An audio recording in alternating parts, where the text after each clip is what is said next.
ladies, gents, and goblins. It's advertisement o'clock. Ever wondered how to get your stuff heard by folks who probably want to buy it? Everlook Broadcasting Co. is here for you. Now, let's get to the good stuff. The products you never knew you needed. Listen up, warriors of the Horde. The Axe Grinder's Forge is where real weapons are born. Feel the heat, smell the sweat, and taste the power as our blacksmiths craft weapons worthy of a true orc. Swing them with pride on the battlefield, and know the satisfaction of cutting through enemies like butter. Need something darker than dark? Browse our selection of soul-wrenching literature. Perfect for those insomniac nights of eternal existence. Hey there, brave warriors of Azeroth. Ever find yourself fighting in Alterac Valley with a hot sport?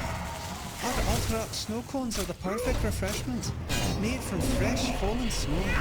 Flavour options include Frostwolf Blood and Stormpipe Tears. So come on down to Alterac Snow Blood and Tears and get yourself a frosty cold one today.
Beware.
totally hyped up for today's Lord Book reading. We got tales so epic, even a dragon would drop its treasure to listen. So pull up a seat and get ready to jump into amazing legends and mind-blowing mysteries of our world. The first Greymane. From the 7 nations that were originally part of the Empire of Erethdor, Gilneas stands out as the one that had to fight the hardest for its independence.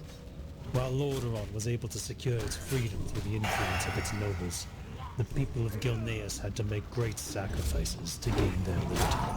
Although the exact dates of these events have been lost to the sands of time, it is a source of great pride for Gilneas to know that it gained its freedom before other notable nations like Alterac or Kulturas. The people of Gilneas were among the first to break free from the yoke of Erethdorian nobility and enjoy the full benefits of self-rule. According to legend, the Greymane dynasty that ruled Gilneas was founded by Garalon, a minor noble who owned an insignificant plot of land in the southern part of the country. Over time, Garalon's influence grew and he became known as a skilled fighter, a wise judge, and an honorable opponent.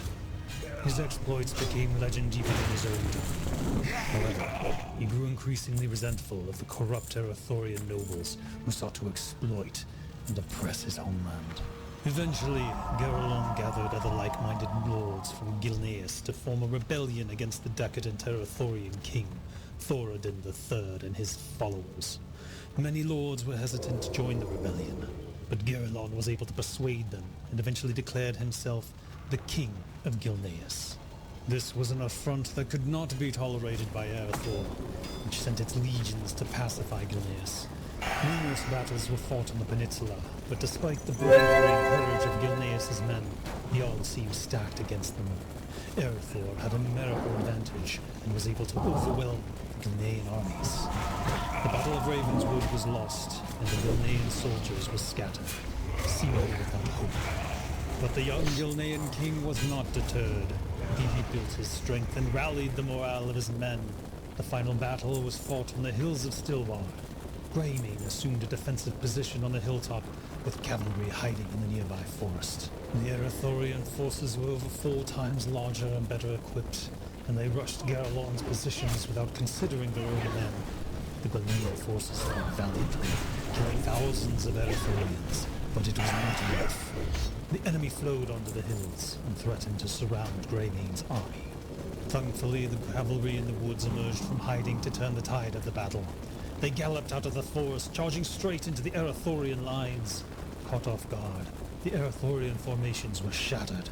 Although they attempted to retreat, the Gilneans gave them no quarter and sought revenge for their previous losses. Thousands of Erethdorians were killed, including their king, Thoradin III, who pleaded for mercy, but received none.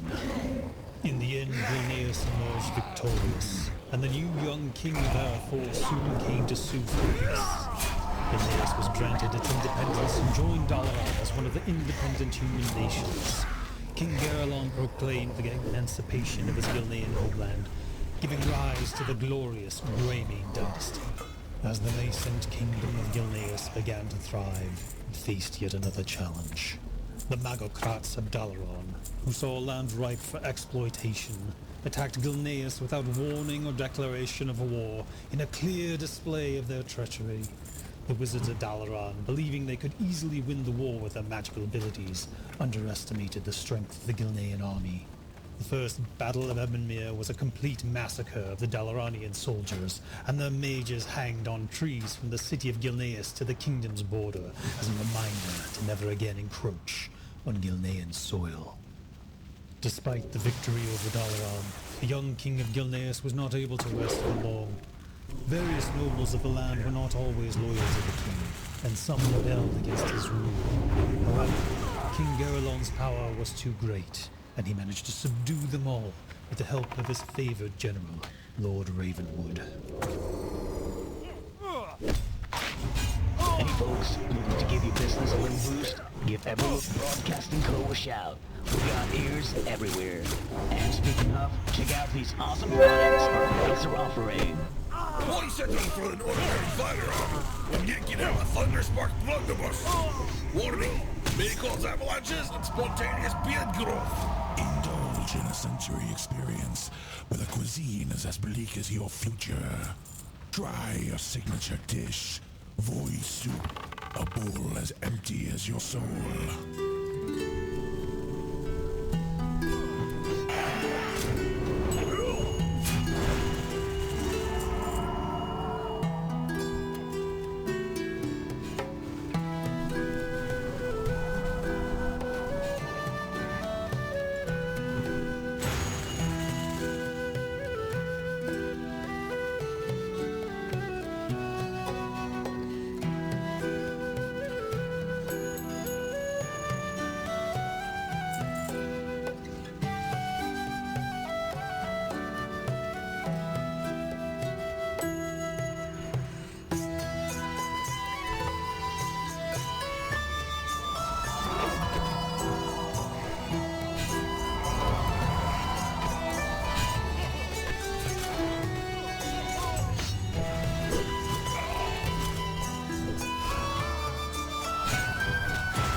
The Last Guardian, Egwin's Legacy. Read to you by Vrograg Fishslayer. The Guardian Egwin grew powerful over the years and used the Tirisfal energies to greatly extend her life. Foolishly believing she had defeated Sargeras for good, she continued to safeguard the world from the Demon King's minions for nearly 900 years. However, the Council of Tirisfal finally decreed that her stewardship had come to an end. The Council ordered Egwin to return to Dalaran so that they could choose a new successor for the Guardian power. Yet Egwin, ever distrustful of the Council, decided to choose a successor on her own. The proud Egwin planned to give birth to a son whom she would divest her power to. She had no intention of allowing the Order of Tirisfal to manipulate her successor as they had tried to manipulate her. Traveling to the southern nation of Azeroth, Egwin found the perfect man to father her son, a skilled human magician known as Gilneas Aran. Aran was the court conjurer and advisor for Azeroth's king. Egwin seduced the magician and conceived a son by him. Gilneas's natural affinity for magic would run deep within the unborn child and define the tragic steps the child would later take. The power of Tirisfal was also implanted in the child, yet it wasn't to awaken until he reached physical maturity. Time passed and Egwin gave birth to her son in a secluded grove, naming the boy Medivh, which means keeper of secrets in the High Elven tongue. Egwin believed that the boy would mature to become the next guardian. Unfortunately, the malignant spirit of Sargeras, which had been hiding inside her, had possessed the defenseless child while it was still in her womb. Egwin had no idea that the world's newest guardian was already possessed by its greatest nemesis. Certain that her baby was healthy and sound, Egwin delivered young Medivh to the court of Azeroth and left him there to be raised by his mortal father and his people. She then wandered into the wilderness and prepared to pass into whatever afterlife awaited her. Medivh grew to become a strong boy and had no idea of the potential power of his Tirisfalian birthright. Sargeras bided his time until the youth's power manifested itself. By the time Medivh had reached his teenage years, he had become very popular in Azeroth for his magical prowess and often went off on adventures with his two friends, Lane, the Prince of Azeroth, and Anduin Lothar, one of the last descendants of the Arathi bloodline. The three boys constantly caused mischief around the kingdom, but they were well liked by the general citizenry. When Medivh reached the age of 14, the cosmic power inside him awakened and clashed with the pervasive spirit of Sargeras that lurked within his soul. Medivh fell into a catatonic state which lasted for many years. When he awakened from his coma, he found that he had grown to adulthood and his friends Lane and Anduin had become the regents of Azeroth. Though he wished to use his incredible newfound powers to protect the land he called home, the dark spirit of Sargeras twisted his thoughts and emotions towards an insidious end. Sargeras reveled within the darkening heart of Medivh, for he knew that his plans for the second invasion of the world were nearing completion, and that the world's last guardian would bring them all to fruition.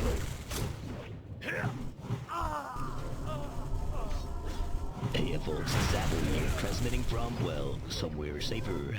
Ever been to the Plaguelands? West or east, pick your poison. Figured with real estate prices booming elsewhere, there'd be a killing to make here. Pun intended. Scenic views of the haunting past was my tagline. I even threw in free anti-zombie kits, sold the plot to an adventurer, but he returned it when I realized haunting past wasn't metaphorical. Good thing I kept the deposit.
Aftermath of the Second War, remaining ashes. The devastating Second War against the Orcish Horde left the Alliance of Lordaeron in a state of shock and disarray. The bloodthirsty orcs, led by the mighty war chief, Orgrim Doomhammer, not only smashed their way through the dwarf-held lands of Khazmodan, but had razed many of Lordaeron's central provinces as well. The unrelenting orcs even succeeded in ravaging the elves' remote kingdom of Quel'Tha loss before their rampage was finally stopped. The Alliance armies led by Sir Anduin Lothar, Uther the Lightbringer, and Admiral Dalen Proudmoore pushed the orcs south into the shattered land of Azeroth, the first kingdom to fall before the orcs' ruthless onslaught. The Alliance forces under Sir Lothar managed to push Doomhammer's clans out of Lordaeron and back into the orc-controlled lands of Azeroth. Lothar's forces surrounded the orcs' volcanic citadel of Blackrock Spire and laid siege to their defences. In a last-ditch effort, Doomhammer and his lieutenants staged a daring charge from the spire and clashed with Lothar's paladins in the centre of the burning steppes. Doomhammer and Lothar squared off in a titanic battle that left both mighty combatants battered and drained. Though Doomhammer narrowly succeeded in vanquishing Lothar, the great hero's death did not have the effect the war chief had hoped for. Turlong, Lothar's most trusted lieutenant, took up Lothar's blood-stained shield and rallied his grief-stricken brethren for a vicious counterattack. Under the ragged standards of both Lordaeron and Azeroth, Turlong's troops slaughtered the bulk of Doomhammer's remaining forces in a glorious but terrible rout. There was nothing left for the ravaged, scattered orc survivors but to flee to the last standing bastion of orcish power, the Dark Portal. Turlong and his warriors chased the remaining orcs through the festering swamp of sorrows and into the corrupted, blasted lands where the Dark Portal stood.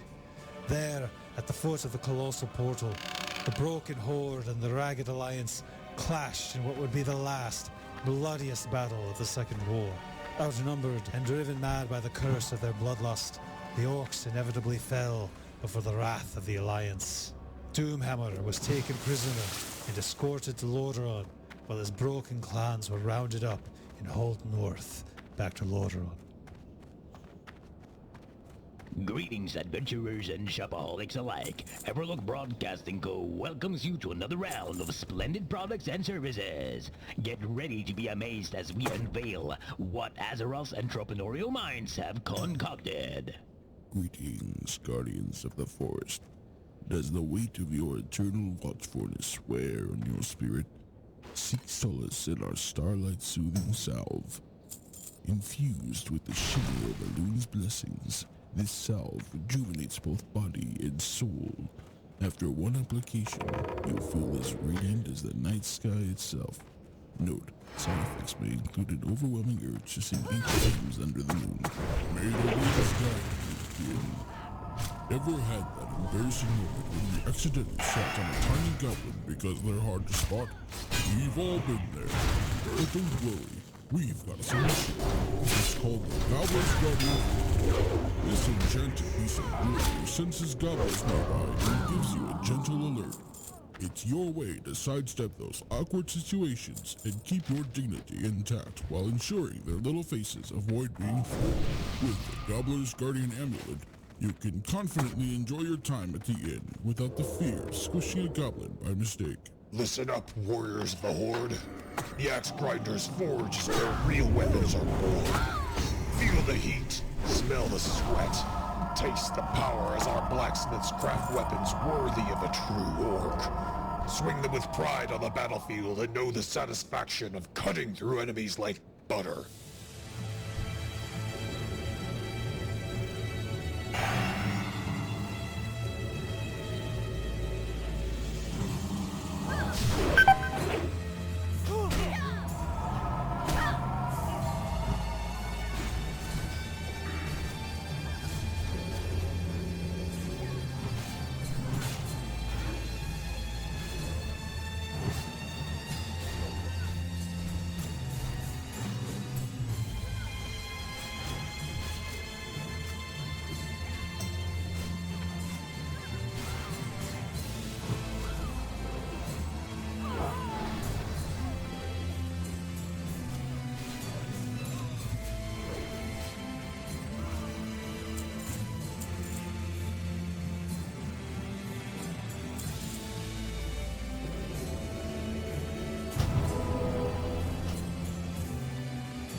Rise of the Blood Elves. Exile for my people. At this time, the undead scourge had essentially transformed Lordaeron and Quel'Thalas into the toxic plague lands. There were only a few pockets of Alliance resistance forces left. One such group, consisting primarily of High Elves, was led by the last of the Sunstrider dynasty, Prince Kael'thas. Kael, an accomplished wizard himself, grew wary of the failing alliance. The High Elves grieved for the loss of their homeland and decided to call themselves the Blood Elves in honor of their fallen people. Yet as they worked to keep the scourge at bay, they suffered greatly at being cut off from the Sunrealm that had empowered them. Desperate to find a cure for his people's racial addiction to magic, Kael did the unthinkable. He embraced his people's highborn ancestry and joined with Illidan and his Naga in hopes of finding a new magical power source upon which to feed. The remaining Alliance commanders condemned the Blood Elves as traitors and cast them out for good. With no place left to go, Kael and his Blood Elves followed Lady Vashj to Outland to help contest the Warden, Medivh, who had recaptured Illidan. With the combined Naga and Blood Elf forces, they managed to defeat Medivh and free Illidan from her grasp. Based in Outland, Illidan gathered his forces for a second strike against the Lich King and his fortress of Icecrown.